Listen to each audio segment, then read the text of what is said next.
Verbs and their principal parts. Let's take one of our most basic verbs. Amo, amare, amawi. Oops, sorry about that. Amawi, amatus. Those are the principal parts of the verb to love. This is in first conjugation.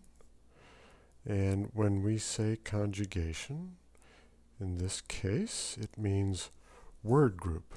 Conjugation means a word group. They're like families, like the different kinds of plants or animals, kingdoms, phylums, and so forth. So this is a word group, and the reason it's a group is it has shared qualities. This A is a big part of that shared quality. That's the dominant vowel there. And if you know the principal parts, you can say anything you want with this verb.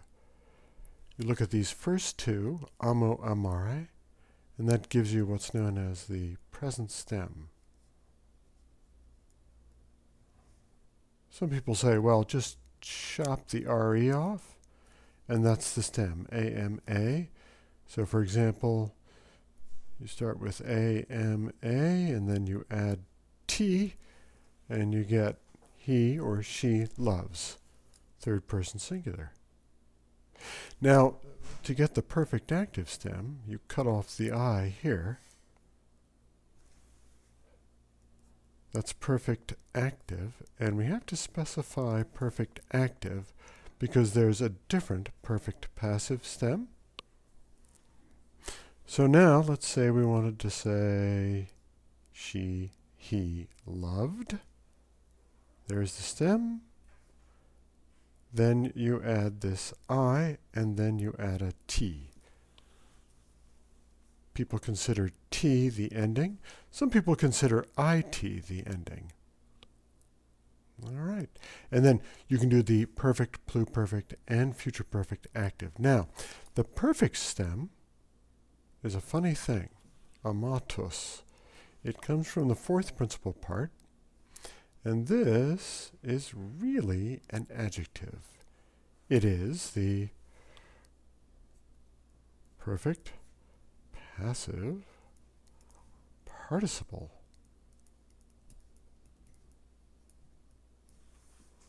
It's an adjective. And when used in conjunction with the verb to be, like this, amatus est, it means he was loved. All right, this is he loved, active. He was loved, active. So you see, all these principal parts play a role in the formation of the verb. And if you know them, if you memorize them with the meaning of the verb, then you can parse any of the verb forms that you find in the reading. Now there are different word groups, right? So there's also a second conjugation or second verb group. Here's an example. Teneo, tenere. Has a long mark over the E, just note that. Tenui, and then tentus. Similar structure to above. People say, well, cut off the RE again, and you have the present stem. That's for active and passive, with a few exceptions. So again, present stem. And TENE is our stem. Add T, and you get third person singular. He holds. Simple enough. If you did it passively, tenetur, he is being held.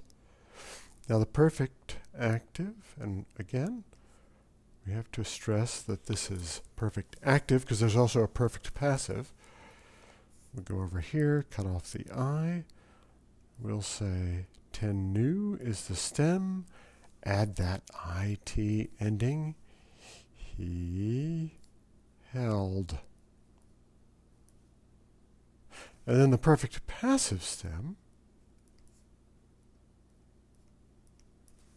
again, coming from that participle.